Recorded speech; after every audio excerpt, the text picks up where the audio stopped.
Yeah, so today we're going to be talking about mental health in the holidays and stress around the holidays and how we can kind of help to manage some of that stress.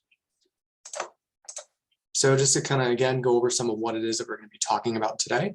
Of course, we're going to talk about what is stress, what makes holidays such a stressful time of year, how can we plan for that stress, and then what are some ways that we can help to reduce that stress in the moment. So first, we just kind of have to define what stress really even is. Stress is something that we've all experienced throughout our lives, and we've probably experienced it at various levels. Stress is just our body's reaction to pressure or any situation that makes us feel any kind of sense of pressure or urgency. So if we think of this kind of scenario where you're showing up to the first day of class at the start of a new semester, your professor is going over the syllabus with the class, and they tell everyone that you have a mini paper due at the next class period. And you may start feeling kind of a sinking feeling in the pit of your stomach, maybe a light feeling of dread or even a little bit of panic. And that feeling of urgency that we all feel in that situation, that's stress. It's a natural reaction to any situation that causes us to feel pressure or urgency. And it's just there to let us know that something needs to be done. So in that situation, the stress is activating our fight or flight response.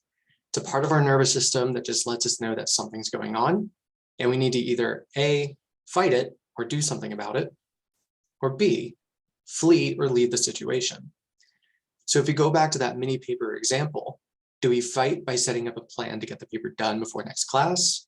Or do we flee by maybe leaving the class or avoiding the paper altogether? So stress is a natural thing, and sometimes it's easy to see stress as all bad. But just from that one example, we can start to see where stress can actually be good sometimes. In small doses and in manageable doses, that temporary stress can act as a motivating factor to help us push through obstacles and get things done. But in larger doses that are more difficult to manage, especially when that stress is chronic or long-lasting, it can be really debilitating, making it difficult for us to push through and get done the things that need to be done.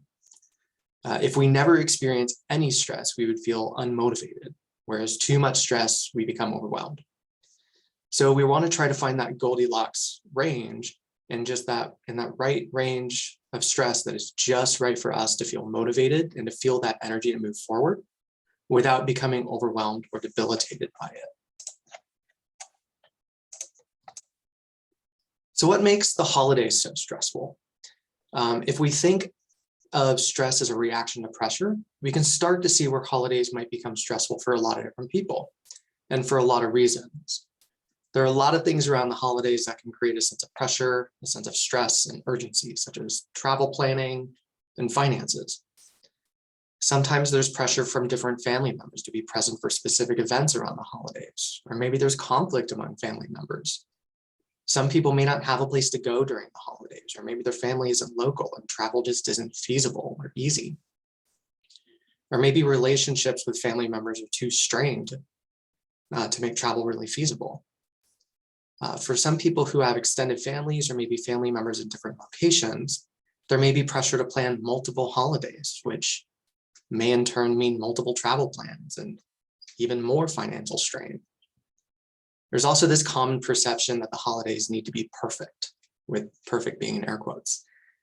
For some people, holidays are the only time we get to see close friends and family, and the pressure to make the most out of it and make everything go smoothly can cause a lot of increased stress.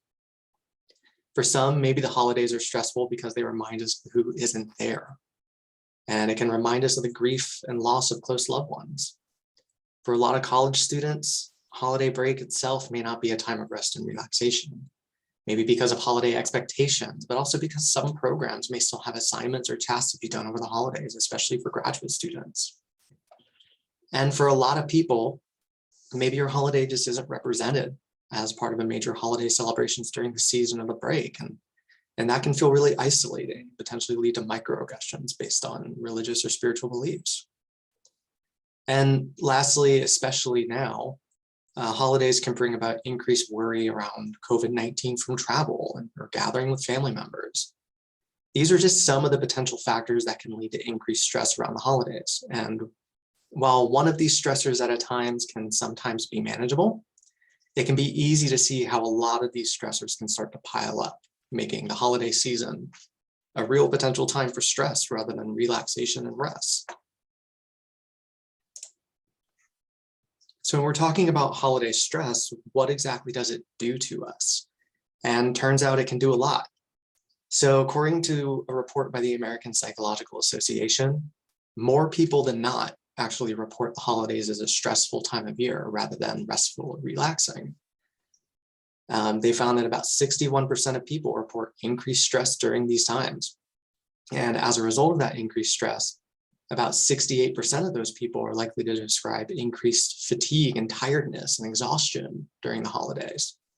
And that may be the result of multiple holiday stressors like travel, expectations, financial strain, and so much more. About 52% of people report increased irritability. 36% of people reported increased feelings of sadness and depression during the holiday seasons. 35% report anger around the holidays, and 26% described increased feelings of loneliness and isolation.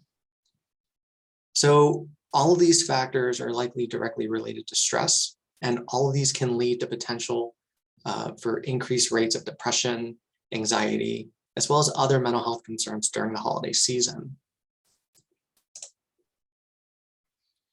So now that we kind of know what stress does to us during the holidays, now we can talk about how do we plan for this? How do we help ourselves when we might have an increased level of stress related to the holiday season? So the first step is really planning ahead. So plan ahead on what you're planning to do, how much time you're wanting to spend with various people, things like that, because that's going to help you feel a little bit more like you can manage whatever comes up. But then having said that, you know, sometimes we can't plan ahead, and maybe we have family members or friends who plan things and we don't feel like maybe we have as much control. And so that's where this next step comes in of asserting your needs.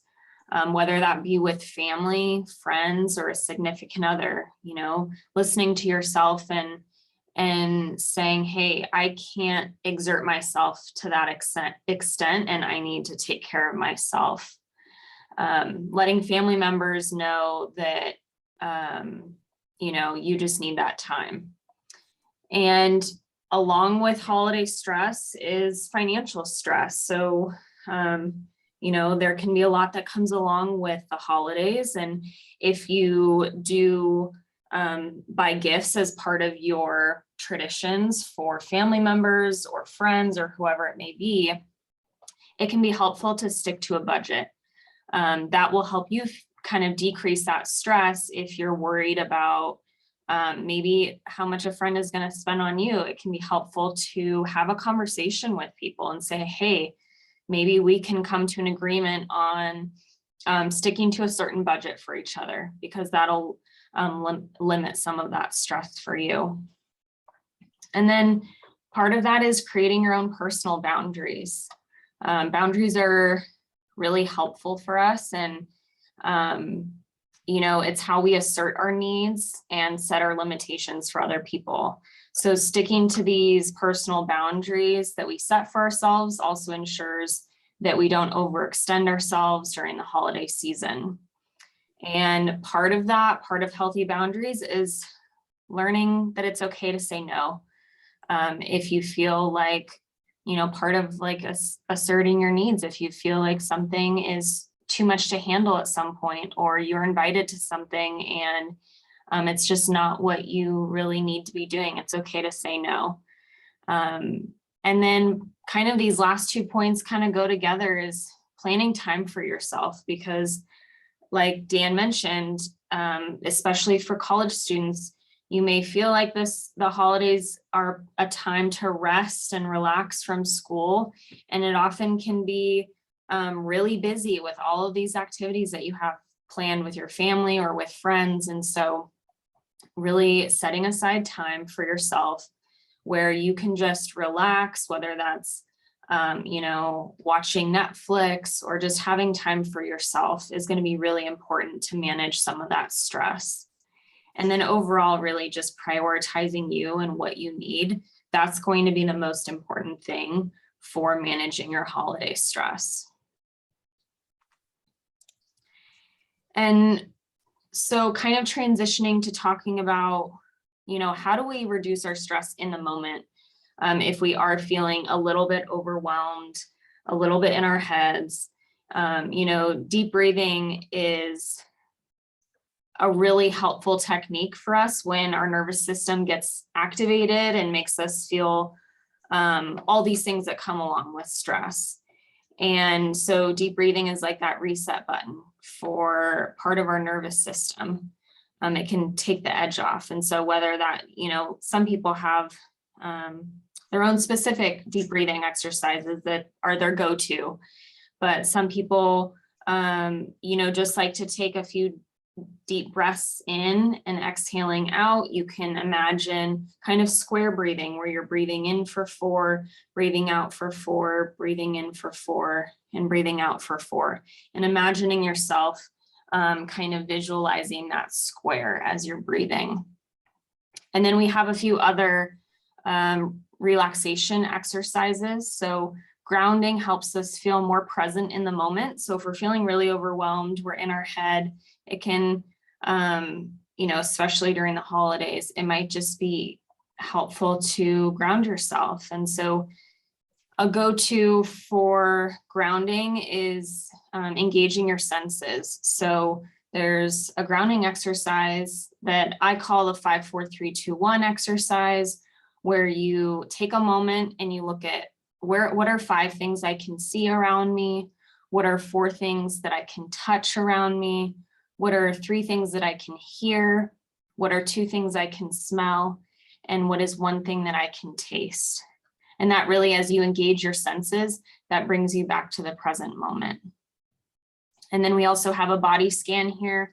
A body scan can help promote awareness, stress awareness, and relaxation. And it's the process of bringing awareness or attention to different parts of your body and observing any sensations that are occurring and acknowledging these sensations, as well as acknowledging any thoughts or emotions that accompany these sensations. And so you can start, go from your head to your toes or your toes up to your head and just take a moment and acknowledge what's happening in your body. And then last we have here is mindfulness. And mindfulness, there's so many different mindfulness exercises, but one I'm going to touch on is guided imagery or a calm scene. What that entails is also engaging the senses. So it's a visualization exercise. You're essentially imagining a calm environment or a calm scene for you. So for some people, imagining a forest and imagining what they see around them and what they might hear in the forest, what they might smell or what they might be able to touch. Or for some people, imagining the beach is really calming to them. And so just taking a few minutes and visualizing what that calming environment is to you, that can kind of act as a relaxation strategy.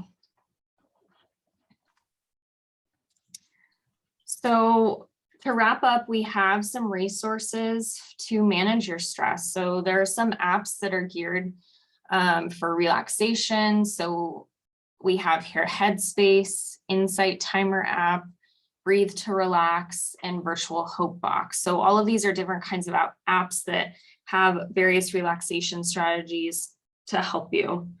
And then we also have some budgeting apps on here, especially since we're talking about the holidays and the holidays can get expensive, that it might be helpful to have an app where you can plan out maybe all the things that you plan on spending, and that can help reduce some of that stress.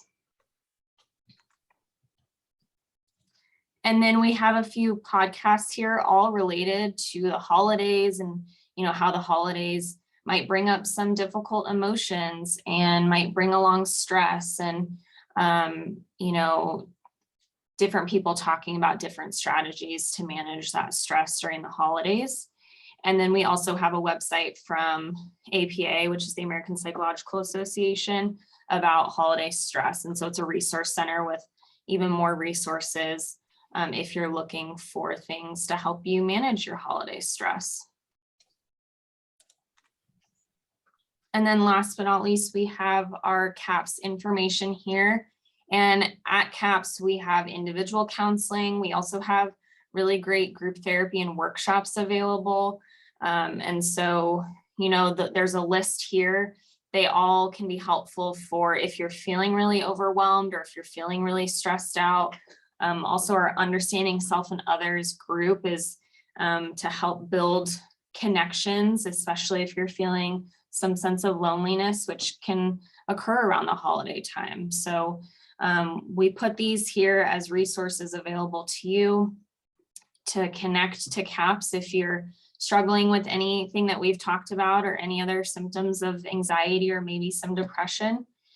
And yeah, that's about it. And if we have any questions, we can take the questions.